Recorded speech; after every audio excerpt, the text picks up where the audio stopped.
Bombshell Television, taking you to the maximum level of global latest trending stories of born and living different people. So please subscribe, like, share, and comment our videos. Enjoy.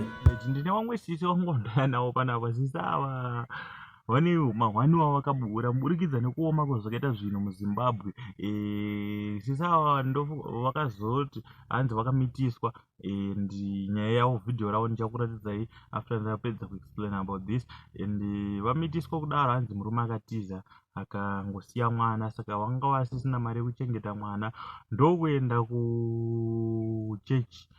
Kuchechi kweko ndofunga papa nemusangano here chichichichi vanoskupa mabhegi vanotanga unosefa mabhegi, saka vakatozobatwa leta manje vatombosefa $80 mabhegi. Ndopo vakatanga kutsanangura nyaya yavo vachiti handu kutotambudzikawo, but no one knows the truth because ivo vanga vari wega, and munhu anokwanisa kungoexplaina anything kana asvika padambudziko rakadaro. Saka pakaipa nyaya dziri kuitika, nyaya dziri kutenderera. If you are new here, don't forget to subscribe to our channel, don't forget to support us guys. Thanks for the support kune vakasubscribe. Aiwa zvinotendwa newayo kusubscribe nhasi nokuchingamidza mumusha weBombshell Television. Mune zvikuitika, mune zvikutrenda, saka ndo zvandanga nazvo muzuva ranhasi. Let us know what you think in the comment section kuti zvinoitika. Chitungwiza unit ya seminarizi saka mukira uzoba indaro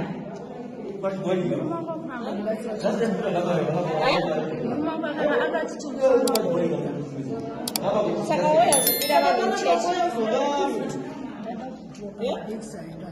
motose adropa mabhegi awava kungwasiya muchechi Saka mama tosheshe mabhega mukatora pane zvamatora mashaya sei musina kutora imamaba saka musana matora marini mabhegi $80. Saka ndo gamanoti ili kumali inechitupa here kana